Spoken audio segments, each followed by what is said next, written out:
नमस्कार दोस्तों, स्वागत है आपका राजस्थान एग्जाम मंत्रा पे।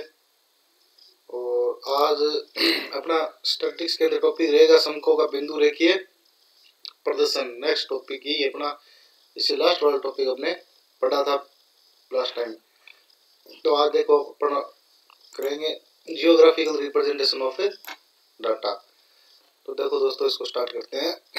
बॉडिंगटन के अनुसार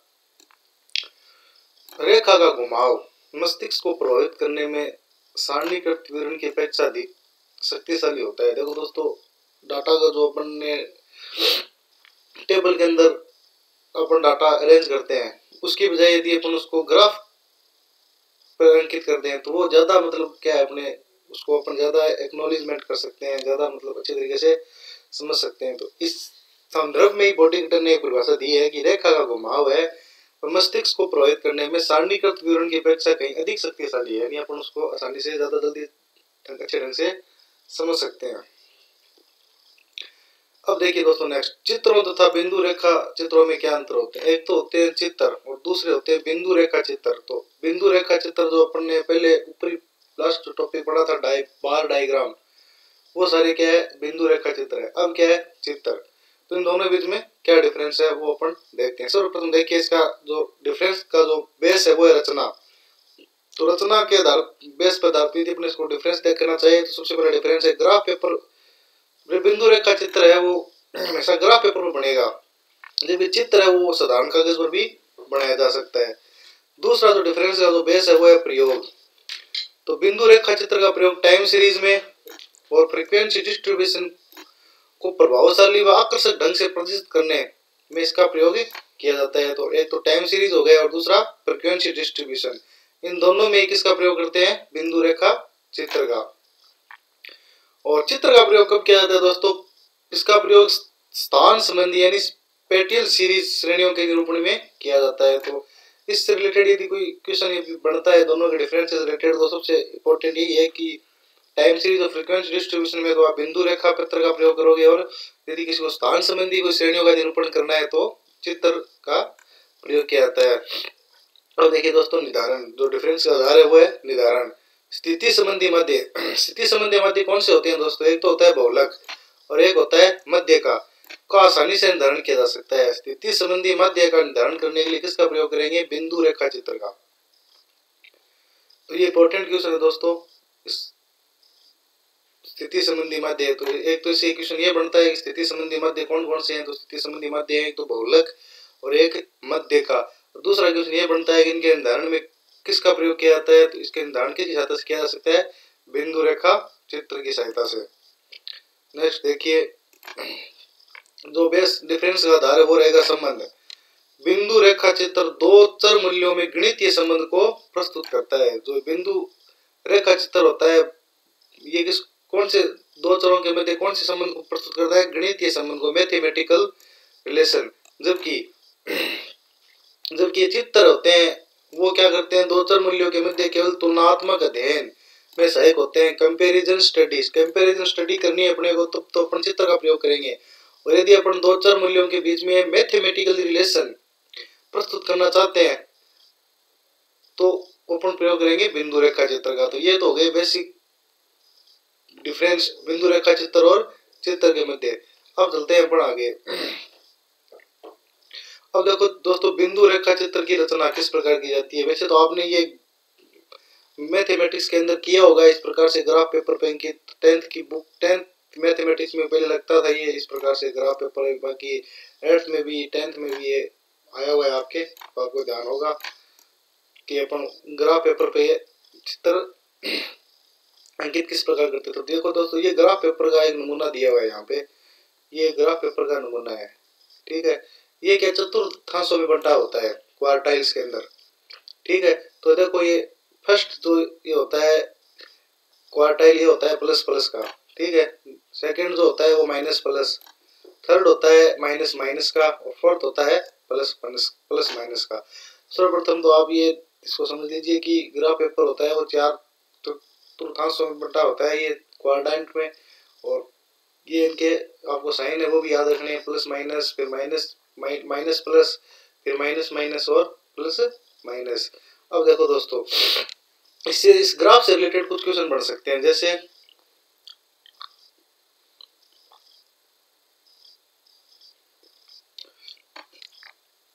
रेखा चित्र में अधिकतम प्रथम चरण का प्रयोग किया जाता है। तो रेखा चित्र अपन बनाएंगे ग्राफ पेपर जो अपन रेखा चित्र बनाएंगे वो अपन कौन से चरण में बनाएंगे, कौन से चतुर्थांश में बनाएंगे, इस फर्स्ट क्वार्टाइल में बनाएंगे, यानी प्लस प्लस वाले में बनाएंगे। सबसे इंपॉर्टेंट क्वेश्चन तो ये है इसके अंदर, और भी से क्वेश्चन बनते हैं। तो इसमें तो स्वतंत्र चर होता है दोस्तों इसके अंदर, उसको दिखाएंगे अपन भुजाक्ष पे, यानी एक्स एक्स पे ओरिजेंटल लाइन पे, और जो आश्रित चर होता है दोस्तों उसको दिखाएंगे कोटि एक्स पर। तो ये आश्रित चर भुजाक्ष पे, सॉरी आश्रित चर है वो कोटि एक्स पे और स्वतंत्र चर है वो भुजाक्ष पर। ये दोस्तों ये जो क्वेश्चन अभी आप देख रहे हो वो ये जो फैक्ट है ये आपको मतलब लगातार फेस करना पड़ेगा। ये कहाँ तक फेस करना पड़ेगा, ये कोरिलेशन रिग्रेशन, और उस टाइम तक भी आपको ये मतलब आएगा बार बार की स्वतंत्र चर के कहाँ पे दिखाओगे और आश्रित चर किस पे दिखाओगे। इससे रिलेटेड एक क्वेश्चन RSM SSB कंप्यूटर के एग्जाम में आया भी है, हुआ भी है। तो आपको ये यदि आप यहाँ इसको समझ लेते हो दोस्तों, तो आपको जब अपन कोरिलेशन और रिग्रेशन वाला चैप्टर करेंगे तब आपको ये दिक्कत नहीं आएगी। ठीक है, तो आपको ये ध्यान रखना है कि जो स्वतंत्र चर है यानी उसको तो एक्स एक्स पे दिखाएंगे और जो आश्रित चर है उसको वाई एक्स पे दिखाएंगे। ठीक है, तो इससे रिलेटेड 3 प्रकार के क्वेश्चन बढ़ते हैं। फर्स्ट क्वेश्चन ये बढ़ता है कि अपन कौन से चतुर्थांश में जरा पेपर अंकित करते हैं, तो फर्स्ट चतुर्थांश में प्लस प्लस वाले में। दूसरा, स्वतंत्र चर को कौन से एक्स पे दिखाएंगे, ओरिजेंटल लाइन पे दिखाएंगे यानी भुजाक्ष पे या एक्स एक्स पे दिखाएंगे, और आश्रित चर को किस पे दिखाएंगे, वर्टिकल लाइन या कोटि एक्स पे। नेक्स्ट चलते हैं। बिंदु रेखीय विधि का प्रयोग निम्न 2 प्रकार की समग्र श्रेणियों में किया जाता है। अब अपन अपना टॉपिक रहेगा बिंदु रेखीय। तो बिंदु रेखीय जो विधि है उसका प्रयोग 2 प्रकार की समग्र श्रेणी में किया जाता है। एक तो काल श्रेणी में टाइम सीरीज के निरूपण के लिए, और दूसरा है आवर्ती बंटन यानी फ्रीक्वेंसी डिस्ट्रीब्यूशन के लिए। तो इस प्रकार से मल्टीपल क्वेश्चन कई बार पूछ लिए जाते हैं कि जैसे इसमें आपको 2 और एग्जाम्पल और दे देगा ये कोई भी, और आपसे पूछेगा कि बिंदु रेखीय विधि का प्रयोग निम्नलिखित में से किस में नहीं किया जाता है, तो या किस में किया जाता है। तो आपको ये याद रखना है, इसको 2 ही श्रेणी में इसका प्रयोग किया जाता है। एक तो टाइम सीरीज का यदि अपन को निरूपण करना है ना तो अपन इसका प्रयोग करेंगे, दूसरा यदि फ्रीक्वेंसी डिस्ट्रीब्यूशन को प्रदर्शित करना है आपको, आवर्ती आवंटन को, तो इसमें बिंदु रेखीय विधि का प्रयोग किया जाता है। अब देखिए दोस्तों, अपन समझते हैं काल श्रेणी क्या होती है या कालिक चित्र क्या होता है। ग्राफ ऑफ टाइम सीरीज, जब समय के आधार पर, देखो काल का मतलब क्या होता है दोस्तों, काल का मतलब टाइम होता है। तो इसमें एक एलिमेंट रहेगा समय का, समय एलिमेंट रहेगा इसके अंदर,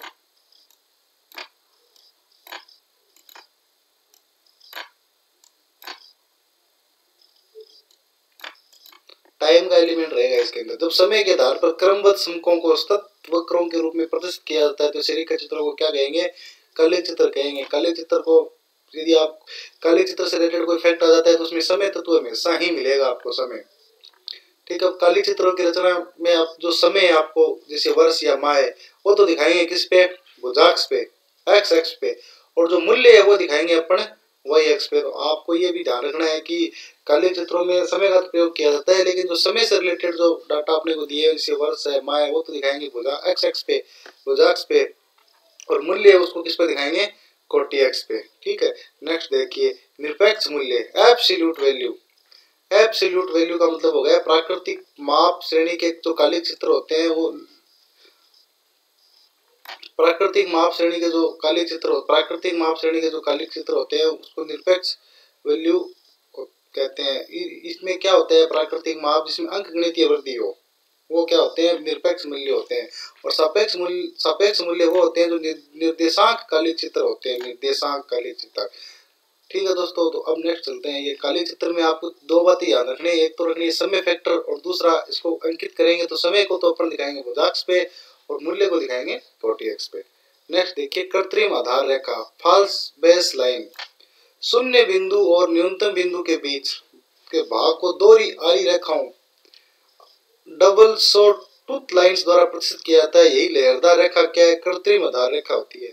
तो ये शून्य बिंदु और न्यूनतम बिंदु के बीच के भाग को प्रदर्शित करती है, तो ये लहरदार रेखा होती है जिसको कृत्रिम आधार रेखा कहते हैं। तो इसे रिलेटेड अपने लेफ्ट में जाने की जरूरत नहीं है दोस्तों, ये क्या है इतना कोई ज्यादा इंपॉर्टेंट नहीं है, इसलिए थोड़ा सा आपको समझाने के लिए लिखा है। और ये इतना कोई इम्पोर्टेंट नहीं है। देखो इसमें जो अपन जो पढ़ रहे हैं इसमें जो इम्पोर्टेंट चीज लगी है उसको ज्यादा डिटेल से समझाया गया है, बाकी यदि इम्पोर्टेंट नहीं लगी है उसको आपको ऊपरी तौर पे ही बताया जाएगा। तो ये कृत्रिम आधार रेखा, इसको आपने इतना ही ध्यान रखना है, शून्य बिंदु और न्यूनतम बिंदु के बीच में ये प्रदर्शित की जाती है। नेक्स्ट देखिए, देखो दो मापदंडों के रेखा चित्र, graph of two different scale, ये भी इंपॉर्टेंट नहीं है। दूसरा देखिए अनुपात माप श्रेणी, रेशियो स्केल। इसमें देखो दोस्तों क्या है कि अपने को कोई ग्राफ पेपर पर अंकित करते हैं अपन, जैसे बिंदु रेखा चित्र, तो उसमें कृत्रिम आधार रेखा की जरूरत पड़ती है अपने को, फॉल्स बेस लाइन। लेकिन अनुपात माप श्रेणी रेशियो स्केल अपन बनाते हैं तब इसमें अपने को बेस लाइन की आवश्यकता नहीं पड़ती। सबसे इंपॉर्टेंट बात तो इसमें ये आपको याद रखनी है। दूसरी देखो दोस्तों, काल श्रेणी में होने वाले सापेक्ष परिवर्तन यानी रिलेटिव परिवर्तनों को प्रांकित करने के लिए अनुपात माप श्रेणी रेशियो स्केल या अर्ध लघुगणकीय मापदंड का प्रयोग किया जाता है। तो इससे रिलेटेड एक मल्टीपल क्वेश्चन अपन ने उस टाइम किया था, जब हमने ये मल्टीपल क्वेश्चन किए थे ना 4 पार्ट हो गए, उस टाइम एक आया था कि रेशियो स्केल से रिलेटेड इक्वेशन था। तो मैंने आपको उसमें बताया था कि जिसमें क्या होते हैं सापेक्ष परिवर्तन को प्रदर्शित किया जाता है प्रतिशत में निकालकर। यदि उसको प्रदर्शित करना हो आपको सापेक्ष परिवर्तनों को, तो अपन अनुपात माप श्रेणी का ही प्रयोग करेंगे। तो इसी प्रकार का मल्टीपल क्वेश्चन उसमें अपने को पूछा जाएगा, तो ये अपने को ध्यान रखना है। जो अंडरलाइन किया है दोस्तों वो इंपॉर्टेंट है। अनुपात माप श्रेणी रेशियो स्केल द्वारा ज्यामितीय वृद्धि 1 2, इस ज्यामितीय वृद्धि क्या होती है, जैसे जियोमेट्रिक ग्रोथ होगी जिसमें 1 2 4 फिर 8 फिर 16 फिर 32 फिर 64, तो ये क्या है जियोमेट्रिक वृद्धि है, आदि का प्रदर्शन किया जाता है। ऊपर अपने पढ़ा था कि इसमें अंक गणितीय वृद्धि दिखाई जाती है। निरपेक्ष मूल्य जो होता है उसमें तो अंक गणितीय वृद्धि प्रदर्शित करता है, जबकि जो ये रेशियो स्केल होता है दोस्तों वो ज्यामितीय वृद्धि को प्रदर्शित करता है। तो इसमें अनुपात माप श्रेणी से रिलेटेड 2 फैक्ट आपको हमेशा याद रखने हैं। एक तो इसमें फॉल्स बेस लाइन की आवश्यकता नहीं पड़ती, और दूसरा इसमें यदि क्वेश्चन में पूछा दिया जाए कि ज्यामितीय वृद्धि को किसके द्वारा प्रदर्शित किया जाएगा, तो अनुपात माप श्रेणी के द्वारा इसका प्रदर्शन किया जाएगा। ये मोस्ट इंपोर्टेंट है, ठीक है। नेक्स्ट चलिए दोस्तों, आवर्ती बंटनों के रेखा चित्र, ग्राफ्स और फ्रीक्वेंसी डिस्ट्रीब्यूशन। अब अपन क्या है कि जो फ्रीक्वेंसी डिस्ट्रीब्यूशन है उसको ग्राफ पे अंकित करके प्रदर्शित करेंगे। तो सबसे पहले ग्राफ पे 2 एक्स होते हैं दोस्तों, एक तो होता है एक्स एक्सिस और एक होता है वाई एक्सिस। तो एक्स एक्सिस पे क्या है स्वतंत्र चर को दिखाते हैं, या इसको भुजाक्ष भी बोलते हैं, और वाई एक्स को कोटि भी बोलते हैं। तो एक्स एक्सिस पे कौन सा दिखाएंगे, एक तो अपन आकार दिखाएंगे, एक वर्ग दिखाएंगे, वर्ग सीमाएं दिखाएंगे, या मध्य बिंदु जो भी है वो किस पे दिखाएंगे, अपन भुजाक्ष पे दिखाएंगे। कोटि एक्स पर सिर्फ आवर्तियां दिखाई जाएगी दोस्तों। इससे रिलेटेड भी एक मल्टीपल क्वेश्चन है, वो जब अपन ने सॉल्व किया था उसमें आपसे पूछा गया था कि कोटि एक्स पे आवर्तियों को कौन से एक्स पे प्रदर्शित किया जाता है, तो उसका आंसर था वाई एक्स। यदि उस टाइम आपको क्वेश्चन समझ में नहीं आया दोस्तों, तो अब आप उसको इस चीज को देख के आसानी से उसको हल कर सकते हो। तो जितनी भी चीजें इसमें लिखी है दोस्तों वो सारी इंपॉर्टेंट चीज है और इंपॉर्टेंट फैक्ट है, और उनको जितना सरल तरीके से मैं प्रदर्शित कर सकता था मैंने कोशिश की है। तो इससे रिलेटेड जितने भी फैक्ट थे चैप्टर से रिलेटेड जो इंपॉर्टेंट थे वो मैंने यहाँ पे आप यहाँ लिख रखे हैं, ठीक है। तो ये आप ध्यान रखिए। नेक्स्ट देखिए, ये रेखा चित्र निम्न प्रकार के होते हैं। अब ग्राफ पेपर को कितने प्रकार के ग्राफ पेपर होते हैं, मतलब फ्रीक्वेंसी डिस्ट्रीब्यूशन के लिए अपन कितने प्रकार के ग्राफ पेपर पढ़ेंगे उसका आप डिटेल से अध्ययन करेंगे। सबसे पहले देखिए रेखा आवर्ती चित्र, लाइन फ्रीक्वेंसी डिस्ट्रीब्यूशन, ठीक है। ये इंपॉर्टेंट नहीं है, इसमें कुछ देखने वाला कोई इंपॉर्टेंट थिंग फैक्ट नहीं है, क्योंकि इसको अपन पहले पढ़ चुके हैं लाइन फ्रीक्वेंसी डायग्राम। इसमें क्या लाइनें बनाई जाती है ऐसे, ठीक है। तो ये इसे लास्ट वाले चैप्टर में अपन ने कर लिया है। नेक्स्ट देखिए आवर्ती आयत चित्र, ये इंपॉर्टेंट दोस्तों। आवर्ती आयत चित्र, आवर्ती का मतलब फ्रीक्वेंसी, आयत का मतलब हिस्टोग्राम, ठीक है। आवर्ती आयत चित्र यानी हिस्टोग्राम।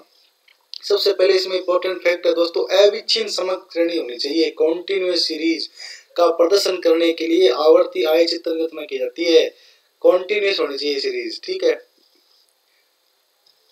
अविच्छिन्न समग्र श्रेणी।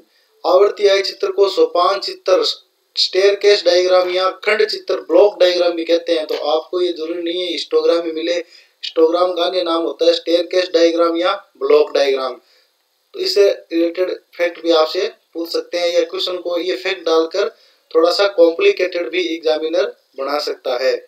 तो हिस्टोग्राम का नाम हो गया एक तो सोपान चित्र यानी स्टेयरकेस डायग्राम, और दूसरा खंड चित्र यानी ब्लॉक डायग्राम। 3 नंबर इसकी जो प्रॉपर्टी है दोस्तों, यदि वर्गांतर समावेशी है तो उन्हें अपवर्जी बना लेना चाहिए। ये हमने जब मल्टीपल क्वेश्चन किए थे तब भी मैंने आपको समझाया था कि यदि आपको एग्जाम के अंदर वर्गांतर श्रेणी समावेशी श्रेणी दी गई है तो सबसे पहले आप उसको अपवर्जी में बदलोगे। यदि अपवर्जी में नहीं बदलोगे दोस्तों तो आपका क्वेश्चन वही गलत हो जाएगा। अब उसकी प्रॉपर्टी नंबर 4 है कि बहुलक का निर्धारण आवर्ती आय चित्र द्वारा किया जाता है। तो ये क्वेश्चन सैकड़ों बार एग्जामिनर ने पूछा है, बहुलक का निर्धारण किसके माध्यम से किया जाता है, तो आवर्ती चित्र के माध्यम से किया जाता है ये। और हिस्टोग्राम का जो संकेत होता है जिसको डिनोट करते हैं अपन जेड से करते हैं, जेड बराबर क्या होता है, हिस्टोग्राम होता है, इसको डिनोट करते हैं, संकेताक्षर है इसका जेड।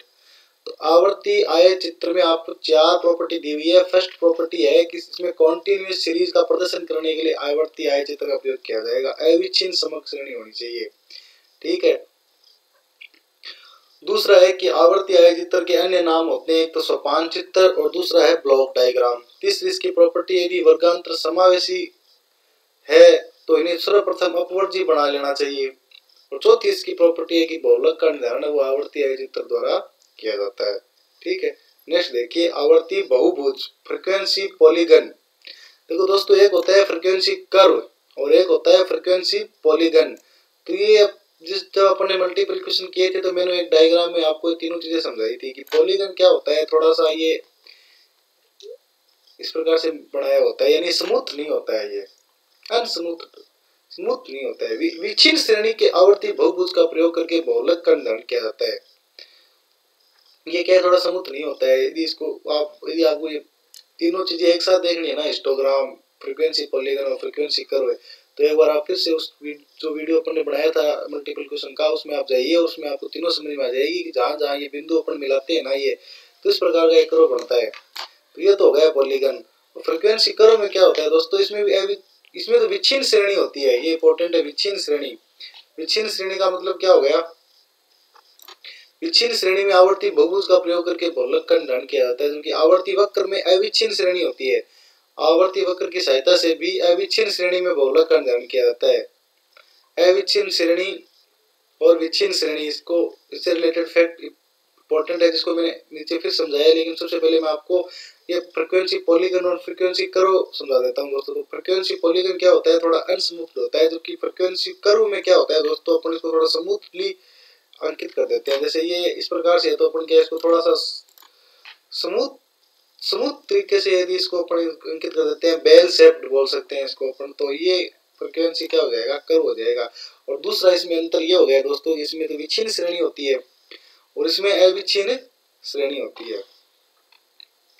तो देखो दोस्तों, अविच्छिन्न श्रेणी में यदि हिस्टोग्राम अपन अविच्छिन्न श्रेणी दी हुई है अपने को, तो अविच्छिन्न श्रेणी से एक तो अपन हिस्टोग्राम याद करते हैं और एक याद करते हैं फ्रीक्वेंसी कर्व।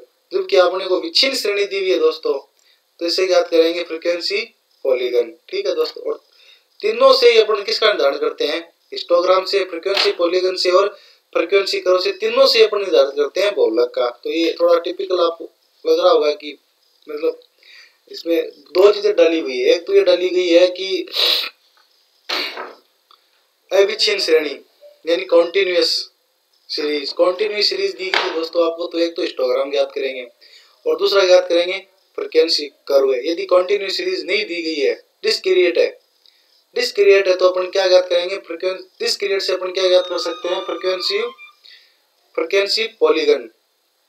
डिस्क्रीट से अपन याद कर सकते हैं फ्रीक्वेंसी पॉलीगन, ठीक है। ये तो हो गई श्रेणी के आधार पर अपन कौन कौन चीजें याद कर सकते हैं, ठीक है। अब इन सभी के से अपन क्या निकाल सकते हैं, इन सभी से किसका निर्धारण होता है, बहुलक से बहुलक का निर्धारण होता है। बहुलक यानी मोड का मतलब जेड या हिस्टोग्राम, ठीक है। अब ठीक है दोस्तों, नेक्स्ट चलते हैं अपन। तो आपको ये समझ में आ गया होगा इससे रिलेटेड फैक्ट। यदि इसमें फिर भी आपको कोई दिक्कत है तो आप कमेंट बॉक्स में लिखिए, आपको इसका प्रॉपर सॉल्यूशन दिया जाएगा। नेक्स्ट देखिए दोस्तों, आवर्ती वक्र के भेद, टाइप्स ऑफ फ्रीक्वेंसी कर्व। आवर्ती वक्र के भेद, सामान्य आवर्ती वक्र चार प्रकार के होते हैं दोस्तों आवर्ती वक्र। एक तो होता है प्रसामान्य वक्र यानी नॉर्मल कर्व। ऐसे वितरण का आकार घंटाकार यानी बेल शेप्ड होता है, घंटी के जैसे होता है, इसको बोलते हैं प्रसामान्य वक्र यानी नॉर्मल कर्व। और दूसरा होता है साधारण असीमित वक्र यानी मॉडरेटली सिमेट्रिकल कर्व।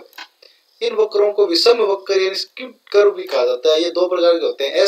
साधारण असंभावित असीमित वक्र दो प्रकार के होते हैं। एक तो होता है धनात्मक विषमता वक्र जिसमें दाहिना सिरा टेल अधिक लंबी होती है, दाहिना सिरा या टेल वो अधिक लंबी होती है। दूसरा होता है ऋणात्मक जिसमें बाईं ओर का सिरा अधिक लंबा होता है। तो इससे रिलेटेड फैक्ट क्वेश्चन दोस्तों पूछा जा सकता है, ऐसा क्वेश्चन पहले पूछा हुआ नहीं है। तो ये सामान्य वक्र तो होता है बेल शेप्ड, और जो असाधारण असममित वक्र होता है जो मॉडरेटली एसिमेट्रिकल कर्व होता है वो दो प्रकार के होते हैं, पॉजिटिवली स्क्यूड कर्व और नेगेटिवली स्क्यूड कर्व। पॉजिटिवली में क्या होता है दाहिना सिरा लंबा होता है और नेगेटिवली में बायां वाला सिरा है वो अधिक लंबा होता है। नेक्स्ट देखिए अत्यधिक असममित वक्र या जे आकार का वक्र।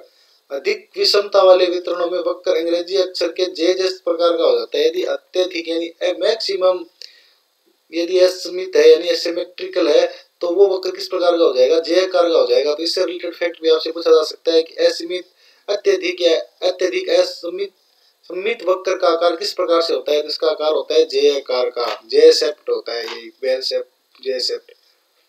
जैसे धन का वितरण, धन का जो वितरण होता है इसका एक एग्जांपल है दोस्तों। जैसे धन का वितरण है वो वक्र बनेगा, वो किस आकार का बनेगा, जे शेप्ड बनेगा यानी अत्यधिक असममित। अत्यधिक क्या उसमें विषमता मिलेगी, धन के वितरण में क्या मिलेगी, क्योंकि धन का इक्वल डिस्ट्रीब्यूशन तो है नहीं, तो अत्यधिक मतलब विषमता है उसके अंदर, तो इसका जो वक्र बनेगा वो क्या बनेगा, जे शेप्ड बनेगा। अब यू तथा वी आकार के वक्र, यू शेप्ड और वी शेप्ड, जिन वितरणों में अत्यधिक अधिकतम आवर्तियां आरंभ व अंत में होती है, यानी आरंभ में हो या फिर क्या है अंत में अधिकतम आवर्तियां होना दोस्तों, या फिर न्यूनतम आवर्तियां लगभग मध्य में हो। अधिकतम आवर्ती कहाँ होगी, या तो शुरू में होगी या अंत में होगी, और न्यूनतम आवर्तियां कहाँ होगी, मिडल में होगी। तो ऐसा यदि कोई स्थिति है तो वो यू या वी शेप्ड वक्र बनेंगे।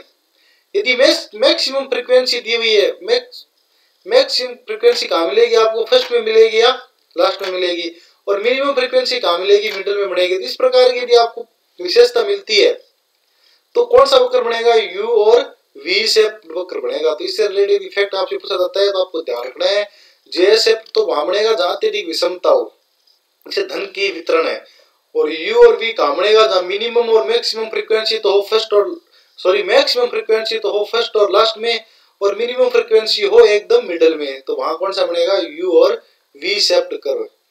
नेक्स्ट है दोस्तों क्युमुलेटिव फ्रीक्वेंसी कर्व, इसको ओजाई वक्र भी बोलते हैं। जैसा कि मैंने आपको बताया था मल्टीपल क्वेश्चन सॉल्व करते टाइम कि ये दोनों क्या एक ही चीज है। यदि आप क्वेश्चन में यदि इसको पहचानना है तो क्युमुलेटिव फ्रीक्वेंसी कर्व आ जाएगा तो आपको समझ लेना है कि इसका उत्तर क्या है, ओजाई हुआ। यदि ओजाई आ जाए तो इसका उत्तर समझ लेना है क्युमुलेटिव फ्रीक्वेंसी कर्व है। संचयी आवर्ती वक्र, इसमें क्या है दोस्तों, जो अपर लिमिट होती है वर्गांतरों की उसको तो भुजाक्ष में दिखाया जाता है, और जो क्युमुलेटिव फ्रीक्वेंसी होती है दोस्तों उसको दिखाया जाता है कोटि एक्स पर, यानी वाई एक्स पे। फ्रीक्वेंसी तो हमेशा ही वाई एक्स पे ही आएगी, लेकिन ये यदि अपन ओजायु बना रहे हैं दोस्तों तो वो कौन सी फ्रीक्वेंसी होगी, क्युमुलेटिव फ्रीक्वेंसी होगी, क्योंकि क्युमुलेटिव फ्रीक्वेंसी कर्व और ओजायु एक दूसरे के क्या है कि समानार्थी हैं, तो इसको क्या कहेंगे, ओजायु वक्र कहेंगे। तो ये इसकी हो गई प्रॉपर्टी।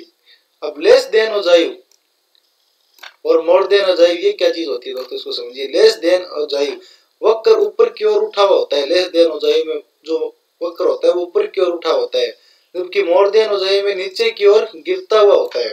ये इसकी क्या विशेषता है, लेस देन ओजायु और मोर देन ओजायु। लेस देन वाले में तो क्या होता है ऊपर की ओर उठा होता है वक्र, और मोर देन वाले में क्या होता है नीचे की ओर गिरता हुआ होता है।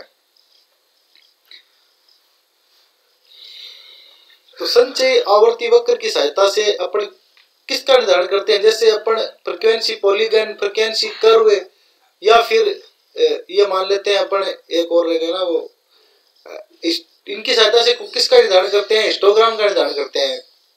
तो उसी प्रकार क्युमुलेटिव फ्रीक्वेंसी वक्र से अपन किसका निर्धारण करते हैं दोस्तों, तो क्युमुलेटिव फ्रीक्वेंसी वक्र की सहायता से अपन मध्य का निर्धारण करते हैं, मीडियन। तथा अन्य विभाजन मूल्य का निर्धारण करते हैं। तो इंपॉर्टेंट इसमें मीडियन है, तो आपको याद रखना है। जड़ बहुलक का निर्धारण तो क्या होता है, फ्रीक्वेंसी कर्व या फ्रीक्वेंसी पॉलीगन से, जबकि मध्य का निर्धारण क्या होता है, फ्रीक्वेंसी डिस्ट्रीब्यूशन कर्व से, यानी कम्युलेटिव फ्रीक्वेंसी डिस्ट्रीब्यूशन कर्व से, यानी संचयी आवर्ती वक्र की सहायता से।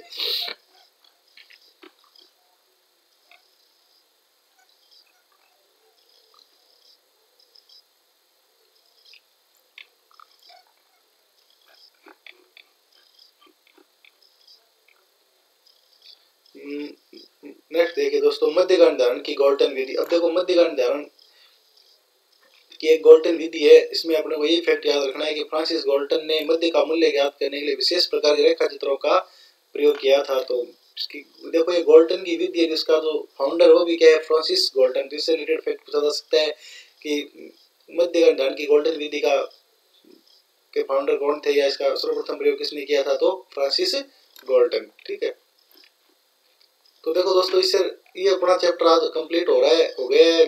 और अगला जो नेक्स्ट जो टॉपिक रहेगा इससे रिलेटेड, यदि आपको कोई क्वेश्चन या कोई क्वेरी है तो आप कमेंट बॉक्स में लिखिए दोस्तों।